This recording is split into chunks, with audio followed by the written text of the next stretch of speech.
अभी तक developers kitchen counter दे रहे थे, मतलब किसी भी घर में जो आप पैरेलल या एल शेप बोल रहे हैं, अभी कई लग्जरी होम्स में किचन काउंटर दे ही नहीं रहे। Correct.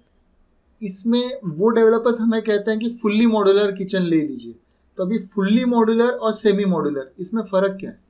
The main basic difference in both of these ideations are कि फुल्ली मॉड्यूलर यानी कि प्लेटफॉर्म मतलब कुछ भी नहीं होगा, जो सारा चीज़ कंस्ट्रक्ट किया जाएगा including the platform of your kitchen, वो भी आपके स्टोरेजेस बनने के बाद उसके ऊपर रखा जाएगा। सो वो आराम से बाद में प्लान किया जा सकता है। वो सिविल वर्क में ये नहीं करता। सिविल एज इन जो तोड़ फोड़ का काम है या फिर रेती सीमेंट का जो काम है, वो चीज़ में फिर वो रहता नहीं है। सेमी मॉड्यूलर के केस में हमारे पास ऑलरेडी किचन प्लेटफॉर्म्स बिल्डर के थ्रू बनाए मिलते हैं रेडी, एंड उसके अंदर फिर स्टोरेजेस हमें बनाने पड़ते हैं। तो वो फिर क्या होता है कि हमें एग्जैक्ट नाप लेना होता है उन प्लेटफॉर्म्स का, इंटरनल नाप और उसके ऊपर की जगह, साइड की जगह, वो एग्जैक्ट नाप लेके फिर then we have to make that in factories. तो वो प्योरली मॉड्यूलर नहीं होता, क्योंकि purely modular what modular says कि कभी भी आप उसको डिसेंबल कर सकें एंड असेंबल कर सके, वैसा कॉन्सेप्ट मॉड्यूलर का मतलब निकलता है। सो आप प्लेटफॉर्म अगर आपके पास ऑलरेडी बना है तो आप उसको कभी भी डिटैच नहीं कर सकते एग्जैक्ट स्ट्रक्चर से, बट फुल्ली मॉड्यूलर केस में वो हट सकता है। बराबर है। आपके हिसाब से कौन सा अच्छा है या एडवांटेज ओवर ईच अदर क्या है? मुझे दोनों ही अच्छे लगते हैं पर्सनली एज ए डिज़ाइनर, लेकिन मुझे फुल्ली मॉड्यूलर कॉन्सेप्ट वैसे रिलेटिवली अच्छा लगता है, क्योंकि डिज़ाइनर्स के पास ज़्यादा फ्लेक्सिबिलिटी होती है to choose the material of the जो काउंटर टॉप, एंड उसमें ना एक सेंस ऑफ स्लिमनेस प्रोवाइड कर सकते हैं हम। क्योंकि जो आपने ग्रेनाइट का या जो स्ट्रक्चर बना दिया है, उससे पहले भी अंदर कडप्पा का स्ट्रक्चर या मार्बल का स्ट्रक्चर बना देते हैं जो कि मेन लोड लेता है। उसके ऊपर आप रेती सीमेंट करके उसके ऊपर डेकोरेटिव पत्थर लगाते हैं जैसे G5 या ग्रेनाइट। तो वो जो जगह वेस्ट हो रही है in all of this things, फिर वर्टिकल भी लगा देते हैं। So the kitchen planning was done by someone else like the builder या बिल्डर के आर्किटेक्ट ने बनाया, and then when it comes to interior designer, हो सकता है उसको प्लानिंग पसंद भी नहीं आए और उसके जो लाइन ऑफ थॉट्स में वो नहीं जाए। लेकिन फुल्ली मॉड्यूलर के केस में interior designers have the good flexibility कि डिज़ाइन फिर अपने हिसाब से वो मैनेज कर सकते हैं, कहाँ मेरे को प्लेटफॉर्म चाहिए, कहाँ तक उसको ख़त्म करना है, क्या हाइट रखना है।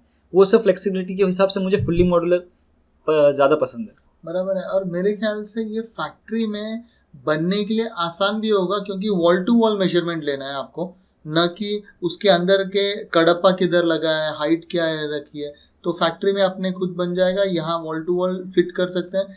इसमें मेरे ख्याल से स्टोरेज कैपेसिटी भी और ऑप्टिमाइजेशन भी अच्छा हो जाएगा। नहीं तो सेमी मॉड्यूलर में मैंने एक देखा कि फिलर्स बहुत ज़्यादा मॉड्यूलर किचन वाले देते हैं। करेक्ट। लेकिन फुल्ली मॉड्यूलर में ये मिनिमल या ज़ीरो किया जा सकता है। Yes yes. मोरओवर मेरे ख्याल से, जो मुझे जहाँ तक नॉलेज है, शायद all over world fully modular ही सबसे ज़्यादा किचन चलता है और सेमी मॉड्यूलर बहुत ही कम जगह चलता है। जैसे इंडिया में, वो भी मुंबई में, मैंने जो कहा बेंगलोर में मैं 2-3 जगह फ्लैट देख के आया, वो हर जगह पे फुल्ली मॉड्यूलर ही वो प्रमोट कर रहे थे। कहीं केरला में कहीं फुल्ली मॉड्यूलर था, कहीं सेमी मॉड्यूलर था।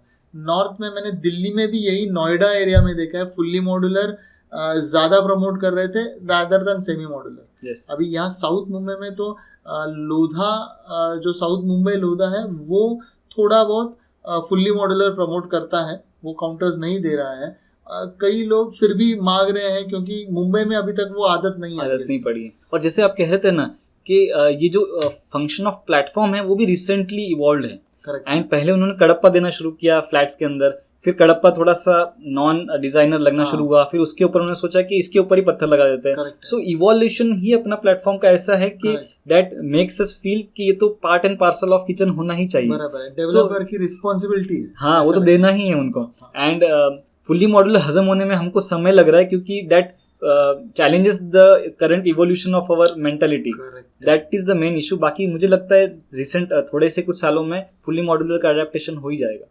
अपने मुंबई में यस यस। ठीक है। आपने अभी प्रवीण कुछ फिनिशिंग मटेरियल्स बताए जो प्लाई के ऊपर भी लगते हैं और HDHMR पे भी लगते हैं। एक एक फिनिशिंग मटेरियल के बारे में थोड़ा डिटेल में जानते हैं। Sure.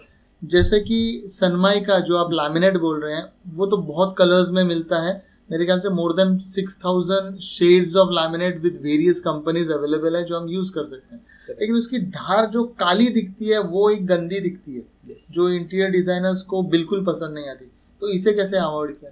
इसके दो तरीके हैं इसको सॉल्व करने के।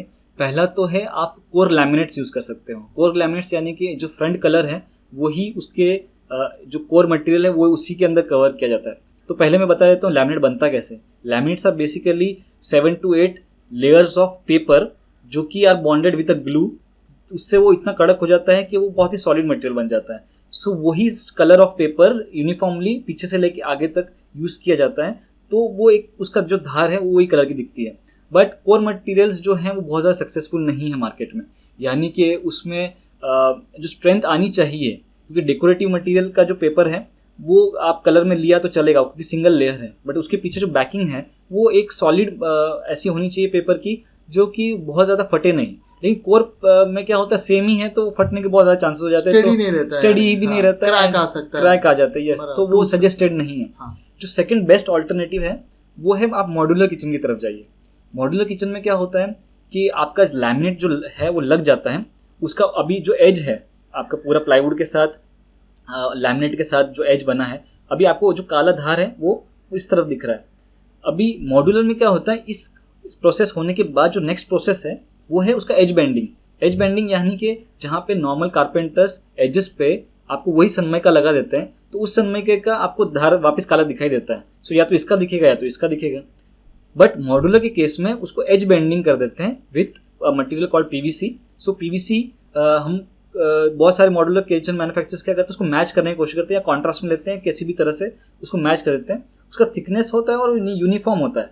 सो उसको राउंड भी कर सकते हैं ताकि वो एज जो है वो शार्पन बहुत ज़्यादा नहीं रहे, जो कि लैमिनेट में सबसे बड़ा डिसएडवांटेज है, वो बहुत शार्प रहता है। तो उस केस में क्या होता है कि वो शार्प भी नहीं है और वो धार भी कवर हो गई और दिखने में भी वो sleek and uniform one piece दिखता है। तो इसी को स्मार्ट एज किचन कहते हैं। Yes, correct. ये हमारे जो कारपेंटर्स हैं, मिस्त्री हैं, ये अपने घर पे नहीं कर सकते ये जो आप बोल रहे हो एज बेंडिंग? कर सकते हैं, लेकिन इसमें दो पहले हर्डल्स क्या है वो बता देता हूँ। ये जो एज बेंडिंग हम इसको बोलते हैं, एज बेंडिंग करने के लिए बहुत बड़ी बड़ी मशीन्स आती हैं, जो कि जैसे समझ लीजिए ये प्लाई का पीस है, मुझे इसको एज बेंड करना है तो मैं इसे यहाँ से मशीन में डाल दूंगा एंड ऑटोमेटिकली एज चिपक के उसके कॉर्नर राउंड होके आगे पीछे के पोर्शन कट के ये फिनिश होके बाहर निकलता है। सो वो एक बड़ी मशीन में इजीली हो जाता है और सीधा ही होगा, हमें उस बात की गारंटी है, प्रिसीजन होता है। ऐसे छोटे मशीन्स भी आती है हैंड हेल्ड, जो कि एक आदमी या एक कारपेंटर एज बेंडिंग चिपकाने के लिए यूज़ कर सकता है। और ऐसे छोटे टूल्स आ सकते हैं टेबल पे रखने वाले जो कि आप एज बेंडिंग कर सकते हैं, बट वो काफ़ी मैनुअल है। उसमें आपको पकड़ने का ग्रिप या ऐसे अंडुलेशंस और आपका ग्लू पेस्टिंग का जो यूनिफॉर्मिटी है और बाद में जो उसका राउंड फिनिशेस जो करते हैं हम, वो भी है मैनुअली करना पड़ता है उसमें सारा। सो उसमें उतना अच्छा फिनिश नहीं आएगा जो एक बड़े मशीन्स में से आ सकता है, बट डेफिनेटली एक कारपेंटर के अगर पास वो मशीन है तो वो भी वो फिनिश अचीव कर सकता है। घर पर भी अगर कारपेंटर करे तो मशीन्स का प्रयोग होना ही है। करेक्ट। इनमें जो ग्लू लगता है चिपकाने के लिए वो जनरल फेविकॉल ग्लू तो नहीं होता होगा? नहीं होता है, वो ग्लू ही अलग होता है, क्योंकि अल्टीमेटली ये पीवीसी से आपको प्लाईवुड या फिर दूसरा मटेरियल चिपकाना है। तो उन दोनों के लिए ग्लू स्पेशलिस्ट आता है और वो ग्लू मेल्टेड होना ज़रूरी है, मतलब वो दाने दाने फॉर्म में आता है, वो उसी वक्त उसी मशीन में गर्म हो जाता है, पिघल जाता है और पिघल के फिर आपकी एज बेंडिंग और प्लाई के बीच में इन दिस एग्जांपल वो मेल्ट होके फिर वो रख जाता है। सो उसी सेकंड वो चिपक तो जाता ही है। बट जैसे कि आप वो मशीन्स की बात कर रहे हैं, वो मशीन्स वैसे ही काफ़ी महंगी है, तो कारपेंटर्स के पास वो मशीन होना बहुत ज़्यादा रेयर केस है। सिर्फ मॉड्यूलर फैक्ट्रीज में हो सकता है ये। यस, आइडियली वही होना चाहिए। बराबर है। दूसरा मैंने एक फ़र्क ऐसे देखा है कि मॉड्यूलर फैक्ट्रीज में लैमिनेट चिपकाने की भी मशीन्स रहती हैं, तो इस पे आप थोड़ा रोशनी डालेंगे? यस, 100%। लैमिनेट जो है वैसे आइडियली जो आपका कारपेंटर है वो कैसे चिपकाता है, प्लाईवुड लेगा, उसके ऊपर फेविकॉल से वो उसको फेविकॉल पूरा प्लेस ये कर देगा उसको, एंड देन उसके ऊपर जो लैमिनेट है उसके ऊपर भी फेविकॉल लगा देगा, एंड दोनों को ऐसा रख के एंड उसके ऊपर फिर वो हाथ से उसको ऐसे प्रेस करते जाता है ताकि उसमें बबल्स वगैरह नहीं आए, एंड देन उसके ऊपर फिर बहुत सारे प्लाई रख देता है एंड उसके ऊपर वेट रख देता है कुल मिला के, ताकि वो चिपक जाए और उसको बिल्कुल भी ये नहीं आए। इसमें समय भी बहुत लगता है और जो कारीगरीता है एक मिस्त्री की, वो बहुत ज़्यादा यूज़ में आती है। अगर मिस्त्री थोड़ा सा एक्सपीरियंस्ड है या अनप्रोफेशनल है, देन उसमें फिर एंडुलेशंस आए बगैर नहीं रहते हैं। लेकिन यही टेक्नोलॉजी मशीन्स में कैसे इम्प्लीमेंट की है कि इसके दो तरह की मशीन्स आती हैं जिसको कहते हैं कोल्ड प्रेस मशीन्स और hot press machines.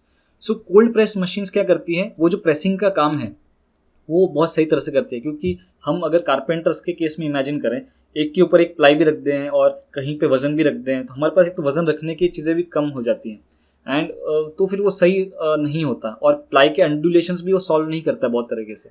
Cold press क्या कर देता है, कोल्ड यानी कि कुछ उसमें हीट नहीं अप्लाई होती है, सिर्फ वो क्या करेगा, आपके दोनों ही जो सरफेसेस हैं उसके ऊपर एप्लीकेटर से हमको ग्लू लगाना पड़ता है, एंड वो एप्लीकेटर भी अच्छा काइंड ऑफ हैंड टूल होता है, उससे वो लगा दिया तो इवननेसली वो ग्लू फैल गया।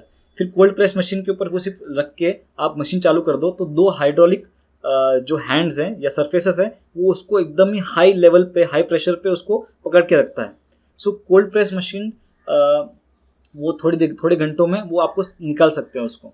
लेकिन हॉट प्रेस जो मशीन्स है उसका वो थोड़ा सा ज़्यादा महंगी भी होती है। उसमें क्या होगा कि आपको वो इंतज़ार का जो समय है वो कम हो जाता है। जैसे कि मैंने बताया, कभी कभार कोल्ड प्रेस मशीन्स में आपको 7-8 घंटे भी रखना पड़ सकता है depending on the type of glue you have use. लेकिन हॉट प्रेस मशीन्स में वो आप 1 घंटे के अंदर भी निकाल सकते हैं, उससे भी कम समय 15-20 मिनट में भी निकाल सकते हो, क्योंकि वो गर्म होकर उसको सही तरह से अप्लाई कर देता है ग्लू और चिपका देता है।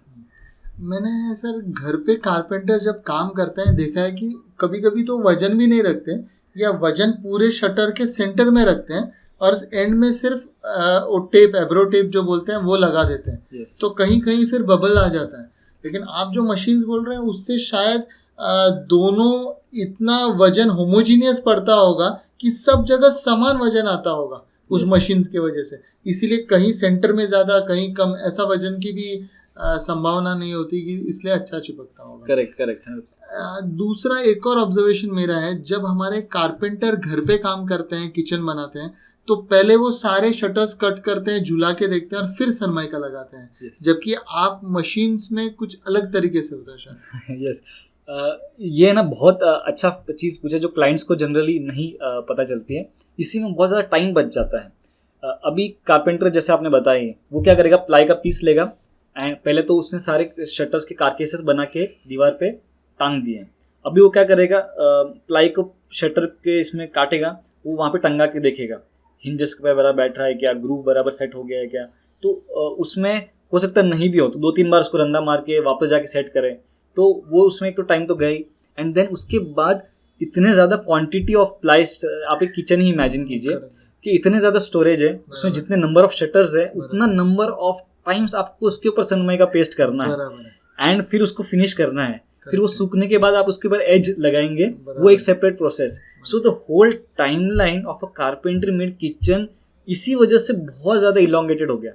अभी आपने जब कहा मॉड्यूलर केस में वो ज़रूरत नहीं पड़ती, उसमें क्या है, हम पहले ही प्रेस कर देते हैं ऑन अ होल प्लाईवुड या जो भी हम कोर मटेरियल यूज़ कर रहे हैं, ताकि हमारा एक तो टाइम ऑफ चिपकने का बच गया। हॉट प्रेस से वो तो पहले ही बहुत कम हो चुका था, लेकिन हमने फुल एक शीट चिपका के एक तो टाइम बचा दिया सबसे पहला। उसके बाद हमारा जो मॉड्यूलर मशीन होती है जो उसको कट करती है, वो इतनी हाई प्रिसीजन से कट करती है, इतनी स्पीड से कट करती है कि सनमाइका लगने के बाद भी उसका फिनिश बहुत अच्छा रहता है। सो ऐसे मशीन्स आती है जैसे कि panel saw machines, beam saw machines आती हैं, जो कि उसको एक ही बार में सब पीसेस काट देती हैं उस साइज़ में जो कि हमको चाहिए। वो मेजरमेंट हम पहले ही ले लेते हैं, क्योंकि मॉड्यूलर के केस में जो कारकेस है वो भी हम ही बनाते हैं as a interior designers, manufacturers जो हैं। और उसमें क्या होता है, कारकेस अगर हमने बनाया है देन उसका जो शटर है वो हमें पता होता है कि कितना ग्रूव कट करना है, तो वो पैनल सॉ में से पहले से ही कट हो जाता है उतना साइज़। एंड वो हम ऑल मैकेनिज्म बहुत ज़्यादा स्ट्रांग होता है कैलकुलेशन का उसके अंदर, कि एज बेंडिंग का जो थिकनेस है वो भी उसमें से माइनस हो जाता है एंड उसके हिसाब से शटर प्री बिल्ट पहले से तैयार हो जाता है विदाउट एनी सिंगल चांस कि उसको एक बार भी लगाने की जरूरत नहीं पड़ती। इतना एफिशिएंट प्लानिंग होता है, रीचेक नहीं करना पड़ता, रीचेक भी नहीं करना पड़ता। ये सब कंप्यूटराइज सिस्टम से जाता होगा सब। यस, मोस्ट ऑफ द चीज़ें कंप्यूटराइज्ड ही हैं। इनफैक्ट ऐसे सॉफ्टवेयर आते हैं जो कि अगर जिसमें आपने ये बना दिया मॉड्यूलर पूरा किचन समझ लीजिए, and when the client approves, उसको सिर्फ एक क्लिक दूर है, वो जैसे ही क्लिक कर दिया कि शो मी कटिंग ड्राइंग्स या पैनल ड्राइंग्स, तो ऑटोमेटिकली कहाँ होल होना है, क्या साइज़ का पैनल कटेगा, कितने सारे प्लाईवुड लगेंगे आपको, वो सब चीज़ आपको कंप्यूटर जो है कैलकुलेट कर देता है। एंड टेक्नोलॉजी तो इतनी भी आ गई है कि डायरेक्ट वो एक बंदा रिव्यू करेगा उसको कि सब कुछ बराबर है क्या, मटेरियल जो चाहिए थे वो है क्या, एंड वो ओके दबाएगा तो डायरेक्ट मशीन्स भी कंप्यूटर से कनेक्टेड होती हैं, तो वो ऑटोमेटिकली सारा मशीन्स बन के सब निकल के ऑटोमेटिकली पैक होके वो जगह पे इकट्ठा हो जाता है। अपने पैकिंग से मुझे याद आए, जब मॉड्यूलर किचन किसी घर में इंस्टॉल होता है तो तब पूरे प्लैंक्स में आता है। जैसे कि आपका ओवरहेड शटर है वो एक प्लैंक में आता है, ये राइट साइड का, लेफ्ट साइड का, नीचे के शटर्स अलग प्लैंक्स में आता है, जबकि मिस्त्री बनाता है तो प्लैंक्स में काम नहीं होता है। Yes. तो ये क्या फ़र्क है, ये थोड़ा समझाइए। बाय द वे, मिस्त्री को जो ट्रेडिशनल फॉर्म ऑफ डब्बा बनाने का और शटर बनाने का जो उसको नॉलेज है वो ये है कि पहले वो सारे डब्बे बना लेता है, फिर वो सारे शटर बनाता है। वो बॉक्स वो एक पहले ही 3D शेप में बना के वो लगा देता है, क्योंकि उसको 3D उसी समय दिखाई दे रहा होता है। बट जो मशीन्स हैं